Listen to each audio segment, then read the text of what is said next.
Bonjour cher ami, j'espère que tu vas bien. Très contente de te retrouver dans la chronique de la salle de bain. Voici donc la 17e.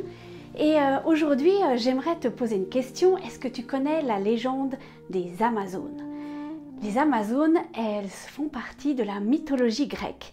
Et c'était des femmes, c'était des guerrières, des redoutables guerrières qui étaient qu'entre femmes. Elles étaient excellentes à monter à cheval, elles savaient manier l'arc et les flèches comme personne, elles utilisaient les javelots, les haches et tout ça pour combattre dans les guerres. Et puis pour être encore plus efficaces quand elles devaient tirer à l'arc et avec des flèches sur leurs chevaux, on raconte qu'elles se coupaient un sein, le sein droite, pour pouvoir être encore plus agiles. Pourquoi est-ce que je te parle de guerrières et d'Amazones? Aujourd'hui, cette chronique est un peu spéciale. Ce sera peut-être la chronique la plus personnelle que je vais te livrer. Il y a quelques semaines de cela, on m'a diagnostiqué un cancer du sein, une tumeur cancéreuse du sein. Je ne vais pas t'expliquer tout le processus qu'il y a eu.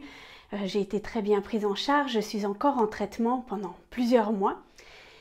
Mais j'aimerais te parler en fait d'une chose qui s'appelle le combat dans les pensées. C'est pour ça que je t'ai parlé des guerrières. Souvent on dit oui quand on tombe malade, et généralement d'une maladie grave, on te dit oui alors il faut combattre la maladie. Moi je vais te dire qu'en fait tu combats rien du tout, tu combats pas la maladie parce qu'il y a des médicaments pour ça, il y a des chirurgiens qui s'en occupent.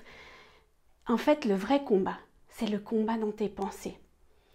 Quand on m'a annoncé que j'avais ce cancer, ou même quand on a commencé les examens, ça a été un véritable combat qui s'est tenu dans ma tête. Et c'est vrai que j'ai été très vite à terre.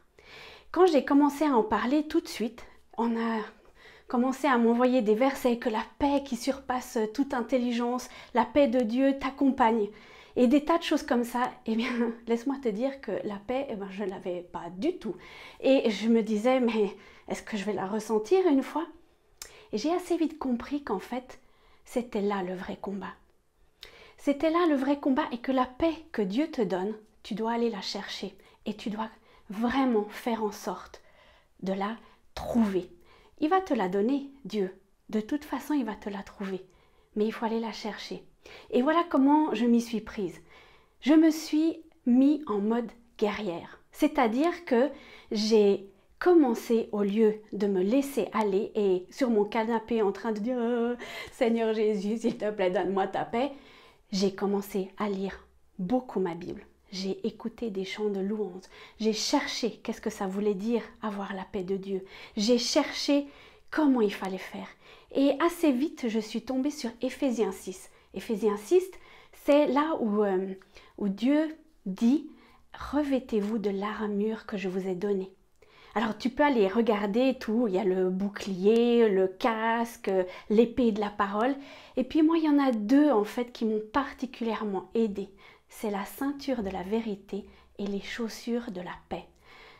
La ceinture de la vérité, c'était chercher les vérités que Dieu dit sur toi et sur ce monde et sur ce qui t'arrive, sur ce qui m'arrive. Et c'est pas que je le faisais une fois le matin en me levant, puis je me disais c'est bon pour 24 heures, 3 jours ou une semaine. Non, c'était 20 fois par jour que j'allais devoir faire ça, aller chercher la vérité de Dieu. Et puis j'avais tendance à dire, je disais des fois à mes amis, j'ai ma ceinture qui est en train de tomber là parce que je perds pied, et je devais m'arrêter plusieurs fois par jour, 1000 fois par jour et regarder à Dieu. Et c'est là le vrai combat. Pareil pour la paix. C'est à chercher quand je me sentais complètement partir, qu'il n'y a plus rien qui allait. Est-ce que je me larmoyais en disant Seigneur, donne-moi ta paix? Non, j'allais la chercher. Et je peux dire que au fil des jours et des semaines, cette paix, elle est arrivée. Mais je l'ai cherchée. Et c'est pas acquis pour les 6 prochains mois. Combien de fois je me lève le matin parce que je suis découragée, parce que j'ai peur des traitements qui vont encore arriver, parce que je me dis que jamais je vais y arriver. Et ça, notre ennemi est vraiment très très fort pour te distiller au fond de ton oreille, dans le creux de ton oreille. T'es nul, tu verras, Dieu n'a pas promis, il n'est pas bon, il va te faire morfler tout ce qui est tout le temps.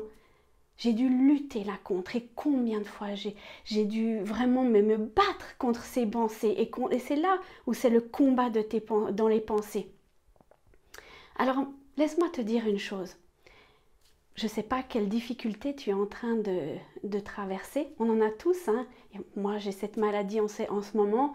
Vous avez certainement bien d'autres choses. Et souvent, on se laisse submerger par ces pensées qui viennent comme une vague et qui nous mettent la tête sous l'eau. Laisse-moi te dire que c'est un véritable combat, que tu dois mettre cette ceinture de la vérité. Tu dois trouver la parole de Dieu. Tu dois mettre la justice pour toi. Et tu dois lutter. Alors des fois, oui, moi j'aimerais bien faire autre chose. J'aimerais bien en fait que ce soit tout facile et puis victoire, tout va bien et tout ça. C'est un vrai job à plein temps de regarder à Dieu. Mais laisse-moi te dire que ça en vaut mais tellement la peine. Que c'est juste incroyable qu'il te donne ce qu'il faut au moment où il le faut et juste ce qu'il faut. Demain, je ne sais pas comment je vais être. Certainement que peut-être j'aurai du pas de courage. Ça m'arrive plein de fois par jour. Mais je sais que lorsque je m'arrête, que je regarde ce que Dieu dit dans sa parole, que je prie, que je mets de la louange. Et laisse-moi te dire une chose, il y a 3 jours, j'étais vraiment au fond du trou.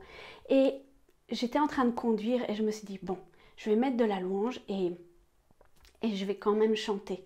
C'était dur, j'avais pas envie de chanter, j'avais pas envie de dire gloire à Dieu, tu es grand, parce que j'avais juste envie de dire mais pourquoi tu m'as foutu dans cette merde pareille? Mais je l'ai quand même fait.